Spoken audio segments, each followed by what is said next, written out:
자, 오늘 우리 청년부 헌신 예배, 마지막 헌신 예배를 드리는데, 오늘 우리가 이것에 중점을 두기를 간절히 원합니다.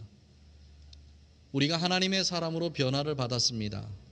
변화를 받은 하나님의 사람들에게 어떤 기회가 주어집니다. 이 기회가 주어질 때 우리가 하나님 앞에 어떻게 할 것인가? 이게 오늘 우리가 보고자 하는 가장 중심적인 내용입니다. 엘리야가 엘리사를 자기의 후계자로 선택을 하고 길갈로, 베델로, 여리고로 이렇게 쭉 데리고 다닙니다. 왜 그랬을까? 그 이유가 도대체 무엇이었을까? 오늘은 다른 데 볼 것이 아니고 길갈, 베델, 여리고, 요단, 이것들이 주는 의미가 무엇일까? 그 지명에 특별한 의미들이 있습니다. 그래서 오늘 우리 청년부들과 함께 헌신 예배를 보면서 그 지명이 주는 특별한 의미, 그 의미 가운데 우리의 삶을 한번 살펴보고, 엘리사가 엘리야에게 구했던 게 뭐냐면 갑절의 영감입니다. 진정한 갑절의 영감이라는 게 도대체 무엇인가? 우리 청년들에게도 갑절의 영감이 필요한가? 아니면 예배하는 우리 모두에게 갑절의 영감이 정말 필요한 것일까? 왜 이 갑절의 영감이 우리에게 필요한가? 이 부분을 우리가 한번 살펴보기를 소망합니다. 자, 우리 2장 1절 다시 한번 봅니다. 여호와께서 회리바람으로 엘리야를 하늘에 올리고자 하실 때에 엘리야가 엘리사로 더불어 길갈에 나아가더니, 이 세상이 창조가 되고 죽음을 보지 않고 하나님 앞에 은혜 가운데 하늘로 바로 올려간 사람이 두 사람이 있습니다.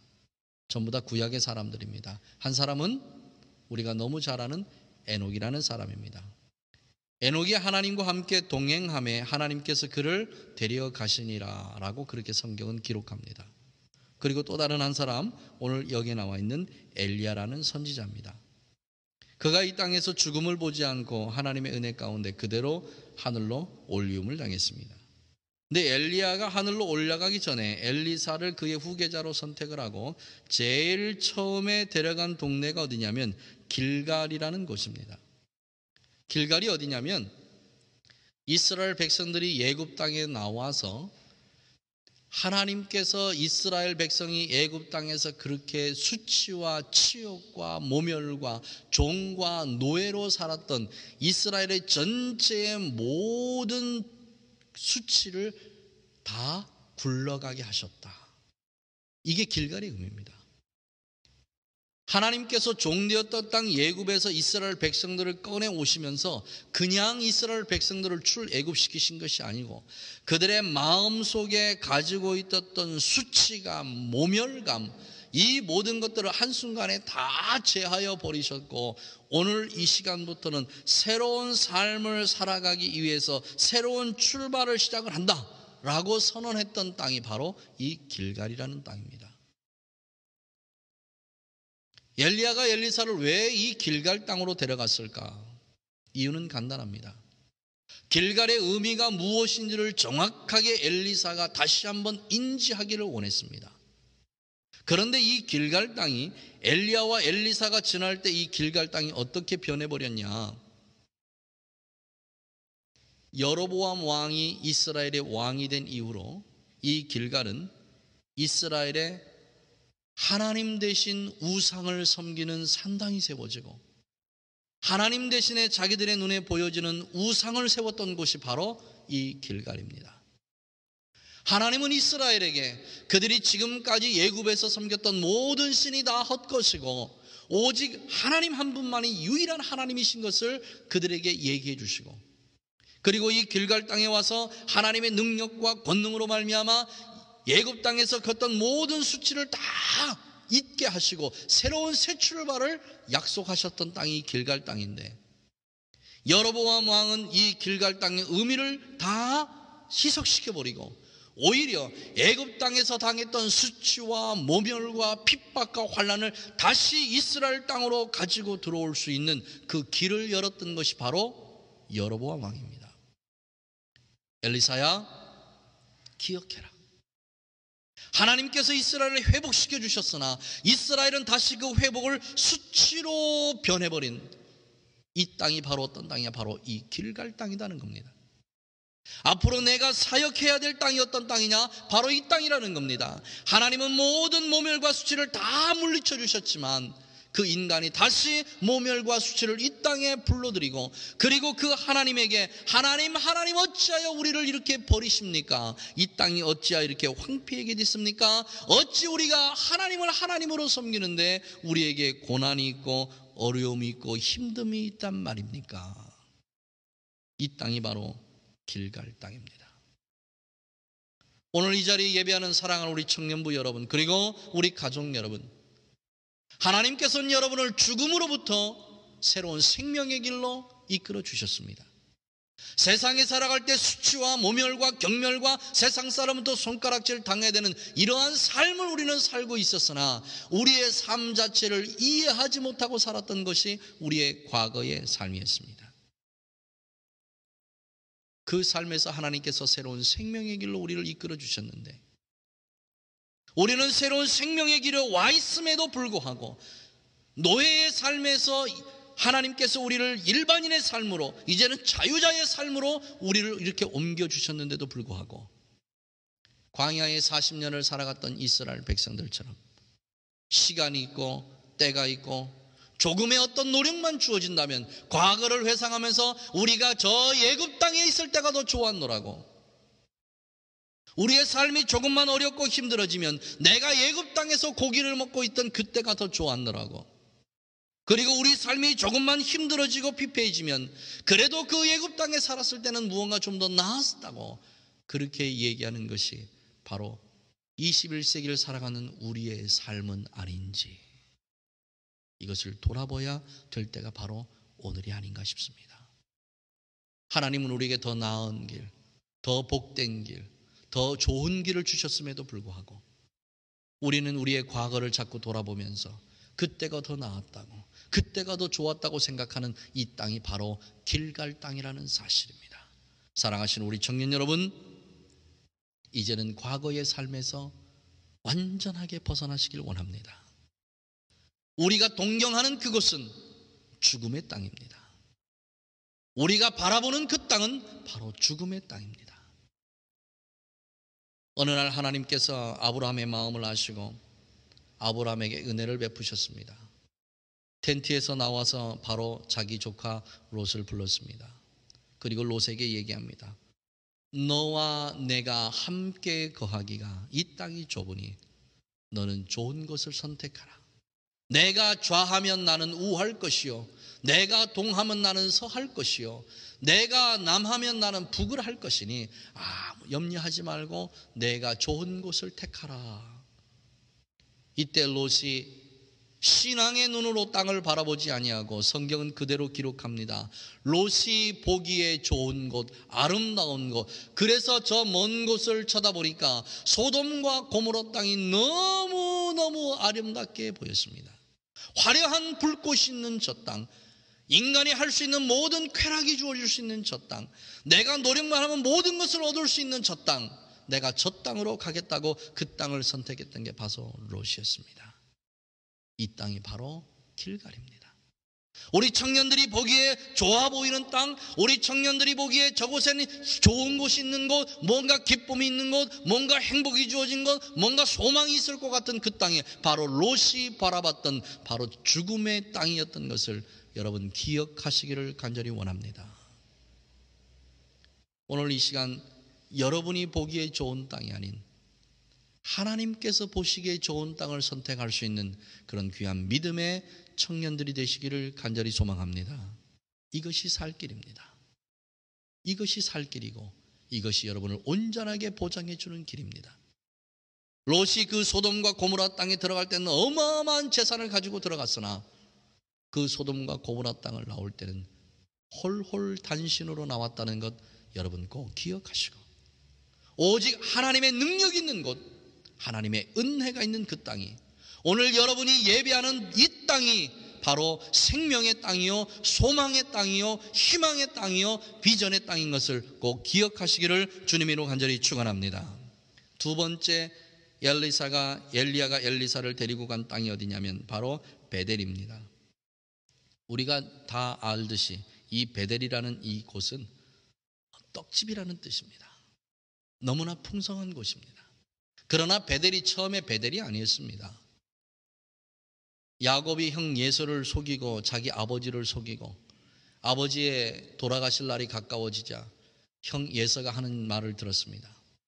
아버지가 돌아가시고 나면 내 동생 야곱을 가만히 두지 않겠다. 내가 저 녀석에게 당한 것을 반드시 복수하겠다.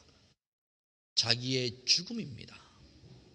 내 죽음을 어떻게 할까 고민하다가 자기 어머니 리브가가 그러지 말고 우리 삼촌이 있던 라반 집으로 가라.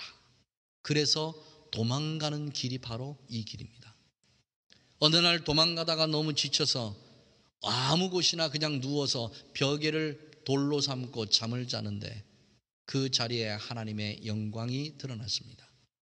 사닥다리가 하늘로부터 땅에까지 내려오고 천사가 하늘에서부터 땅까지 오르락 내리락 하는 모습을 보고 꿈에서 깨어나서 이곳이 하나님의 은혜가 있는 자리구나 하고 그곳에서 단을 쌓은 곳이 바로 베델 땅이 됐습니다.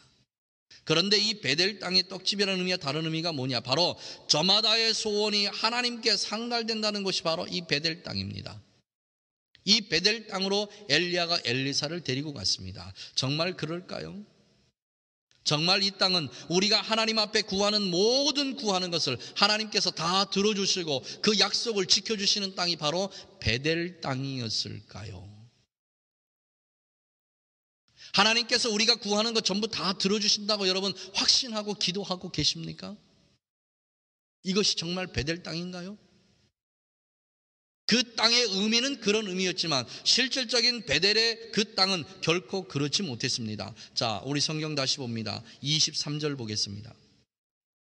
엘리사가 거기서 베델로 올라가더니 길에 행할 때에 젊은 아이들이 성에서 나와 저를 조롱하여 가로되 대머리여 올라가라 대머리여 올라가라 하는지라. 이 베델 땅은 땅 이름 그대로 우리가 하나님 앞에 기도하고 우리가 소망한다고 이루어지는 그 땅이 아니었다는 사실입니다.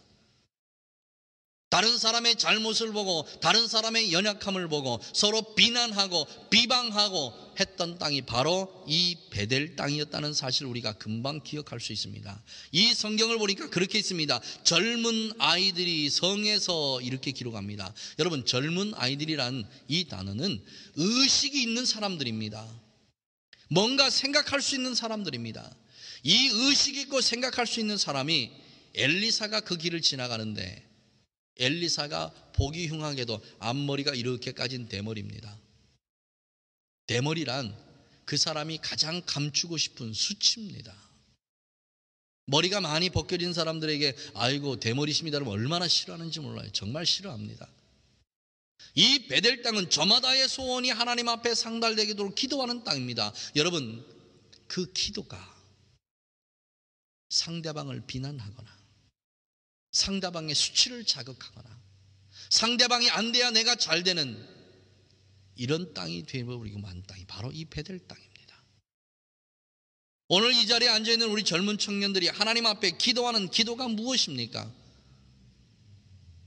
하나님 앞에 성공하기를 원하는 성공 제일주의의 기도입니까?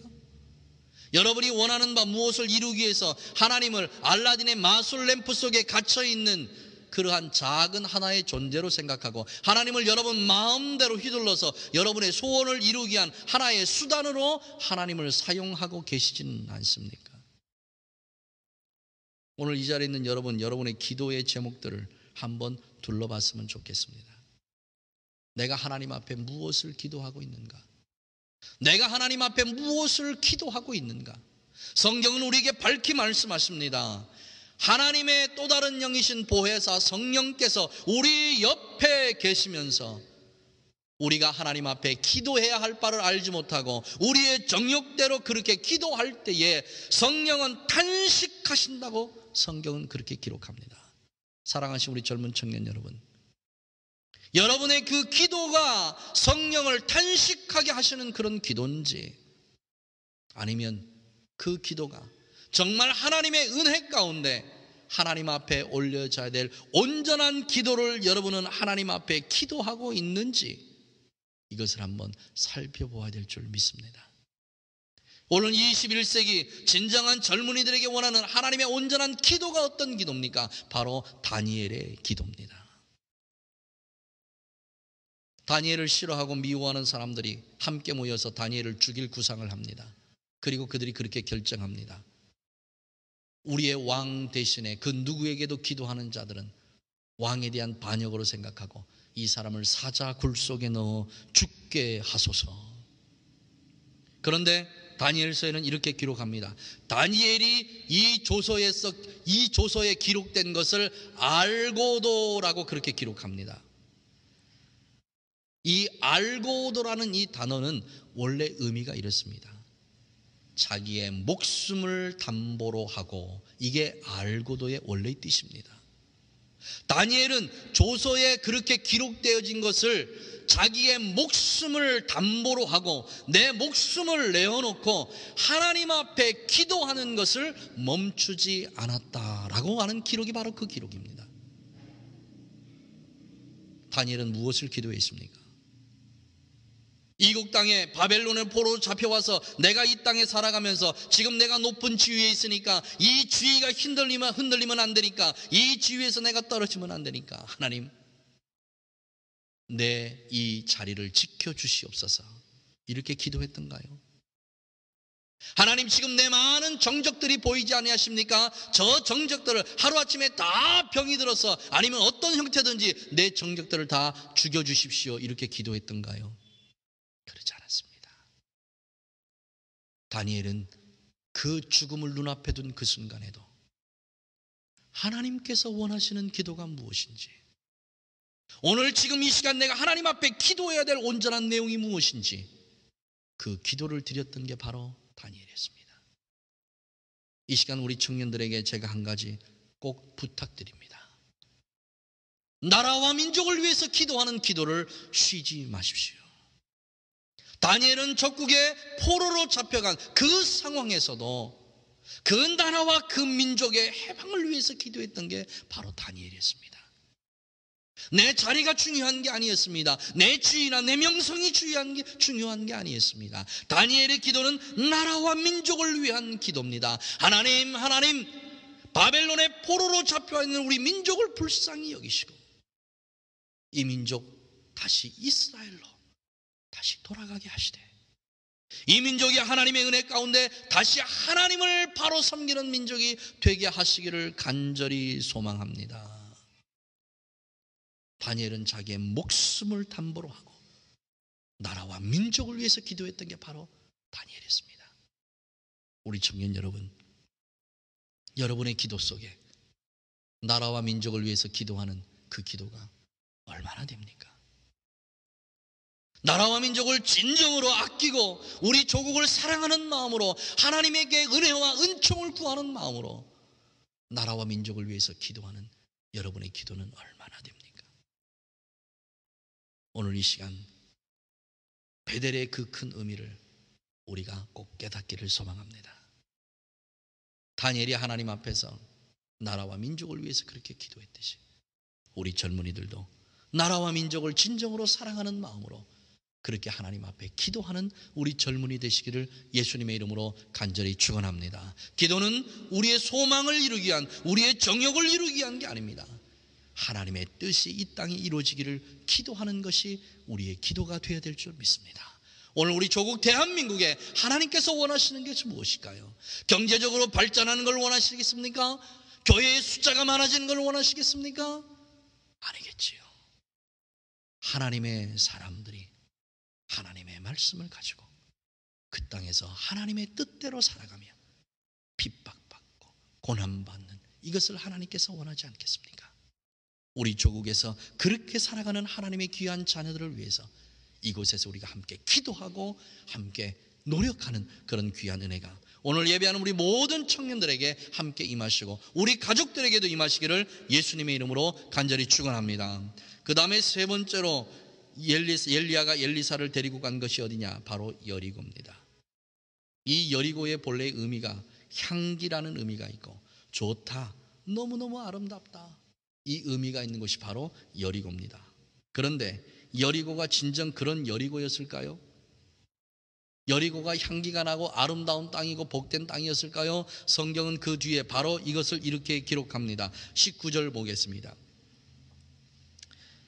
18절에 보면 그렇게 되어 있습니다. 엘리사가 여리고에 머무는 중에, 그리고 19절은 이렇게 기록합니다. 그 성 사람들이 엘리사에게 고하되 우리 주께서 보시는 바와 같이 이 성읍의 터는 아름다우나, 여기 어디입니까? 이게 여리고입니다. 이 성 여리고나 물이 좋지 못하므로 토산이 익지 못하고 떨어지나이다 라고 그렇게 기록합니다.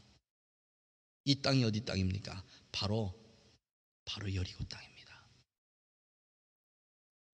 하나님의 말씀이 살아있지 못하고 하나님의 능력이 살아있지 못한 땅이 바로 이 여리고 땅입니다. 여리고 이 성이 얼마나 아름다운 성이었으면, 그 지역이 얼마나 복되었으면 그 성 이름 자체를 여리고라고 지었겠습니까? 가나안 땅이 바로 그런 땅입니다. 가나안 땅의 의미가 뭡니까? 젖과 꿀이 흐르는 땅이 바로 가나안 땅입니다. 하나님께서 보시기에 이 세상에서 이와 같이 아름다운 땅이 없다, 젖과 꿀이 흐를 수 있는 그런 땅이 이 세상에 없다. 그래서 당신의 민족들을 그 땅으로 보내시기 위해서 준비하고 예비한 땅이 바로 가나안 땅입니다. 그런데 그 가나안 땅이 어떻게 변했습니까? 황폐한 땅으로 변해버리고 말았습니다. 이 황폐한 땅으로 변해버린 이 가나안 땅이 그들에게 무슨 의미가 있었겠습니까? 물이 좋지 않고 열매가 익기 전에 떨어져 버리는 그 땅이 더 이상 아름다운 땅, 좋은 땅, 복된 땅이 되겠습니까? 그 땅은 복되고 아름다운 땅이 되지 못합니다. 이스라엘 백성들이 애굽 땅에서 나올 때 그 광야에서 하나님께서 이스라엘을 향해서 이렇게 말씀하십니다.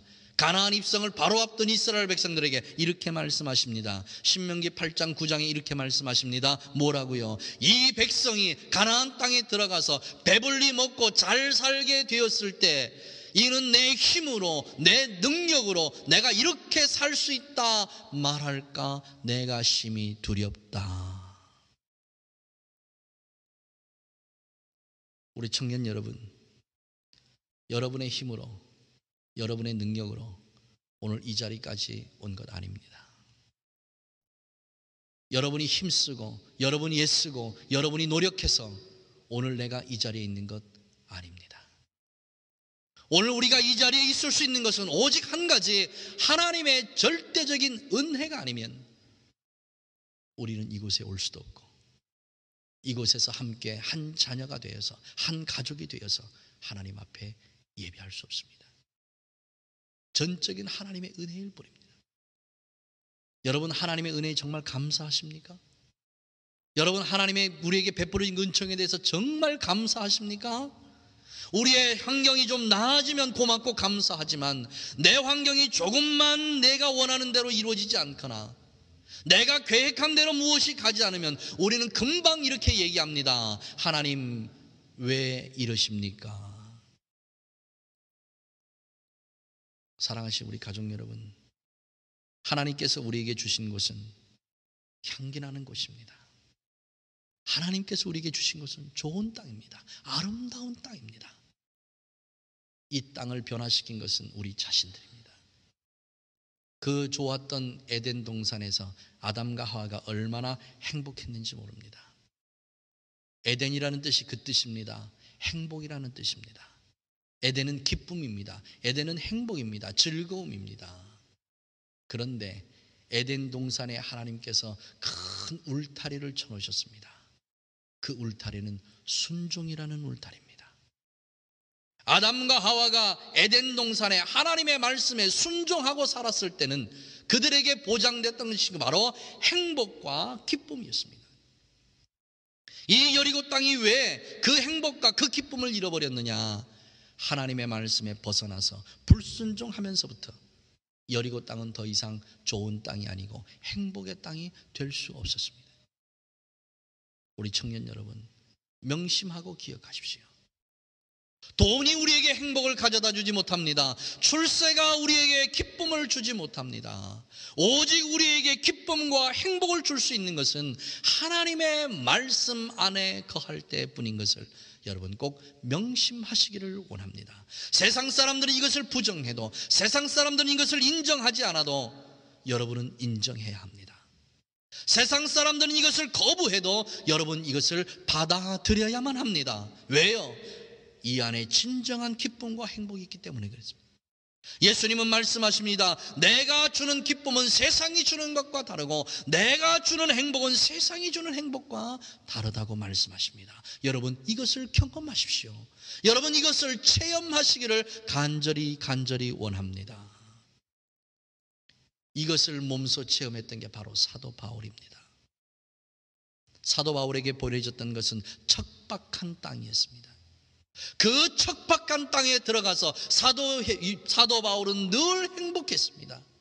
그 땅의 환경이 어쨌든지 관계없습니다. 사도 바울은 하나님의 말씀에 순종하고 하나님의 말씀에 동행함으로 사도 바울은 감옥에 있을 때도 행복했고 복음을 전하러 다닐 때도 행복했고 그가 배를 타고 다닐 때 그 배가 파선해서도 행복했고 로마에 가서 갇혀 있을 때도 행복했던 게 바로 사도 바울의 삶입니다. 오늘 여러분의 여리고는 어디입니까? 여러분에게 행복을 주어질 여리고는 어디입니까? 행여라도 그 행복의 땅이 세상 어느 곳에 있다라고 생각했다면 오늘 예배를 통해서 그 생각을 버리시고 오직 하나님 안에만 참된 행복이 있다는 것을 여러분 꼭 기억하시고 하나님의 말씀에 절대 순종하는 귀한 은혜가 우리에게 있기를 예수님으로 간절히 축원합니다. 네 번째로 이제 그를 데리고 요단강가에 섰습니다.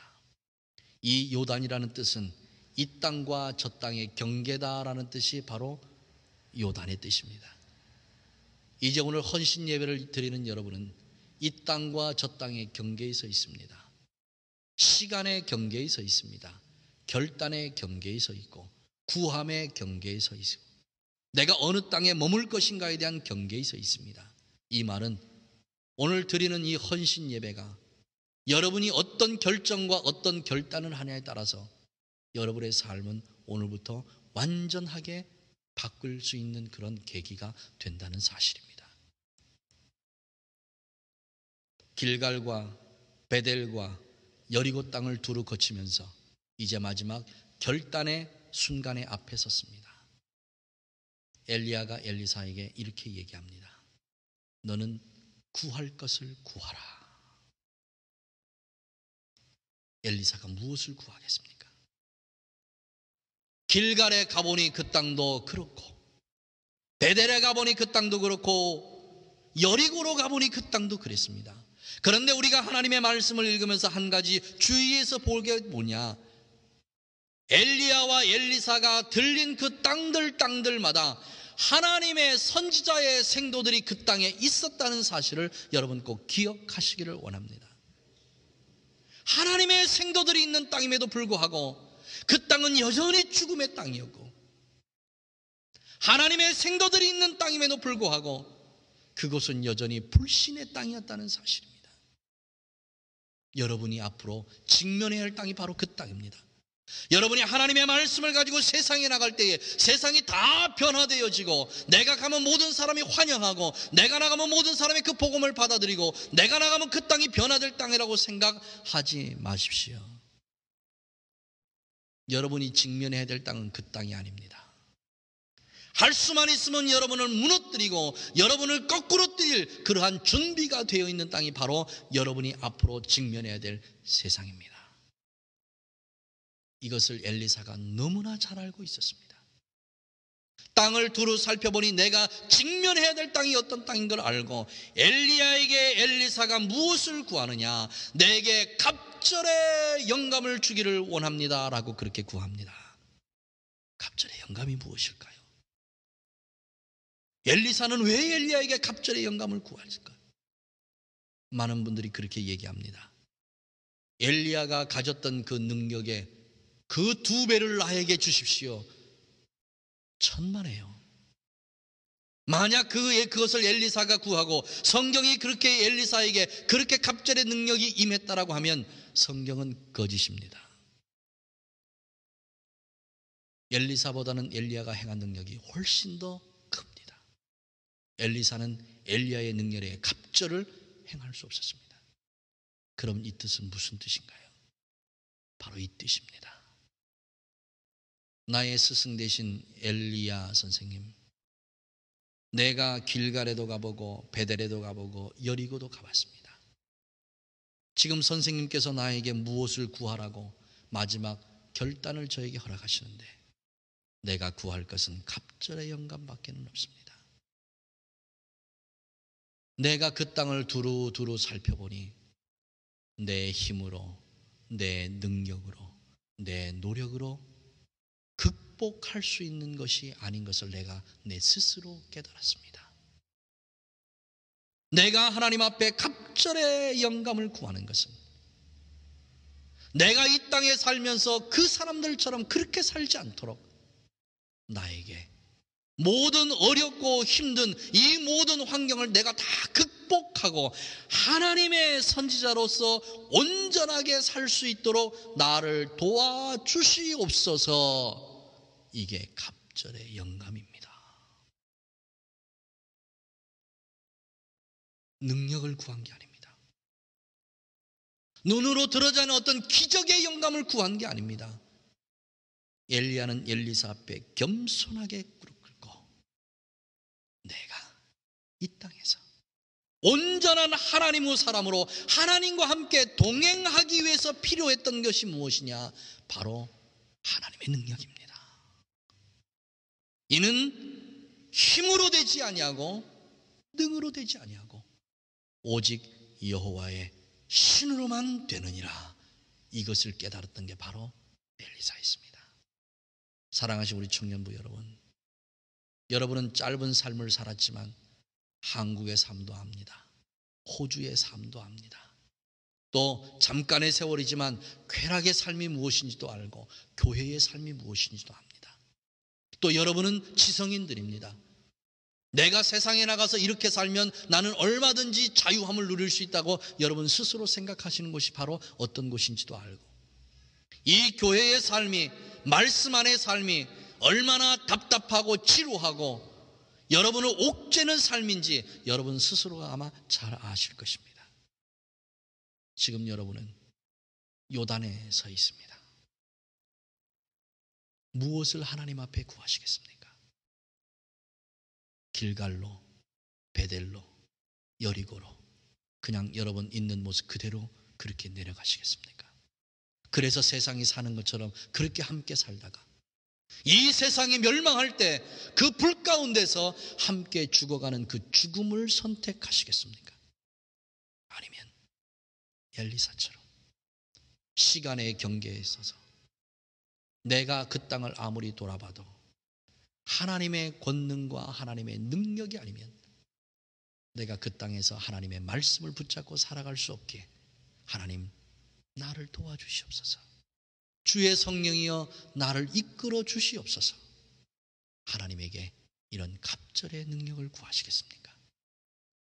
오늘 여러분의 선택에 따라서 여러분의 삶은 오늘부터 완벽하게 달라질 줄 압니다. 그러나 진정 지혜로운 하나님의 자녀들이 되시기를 간절히 소망합니다.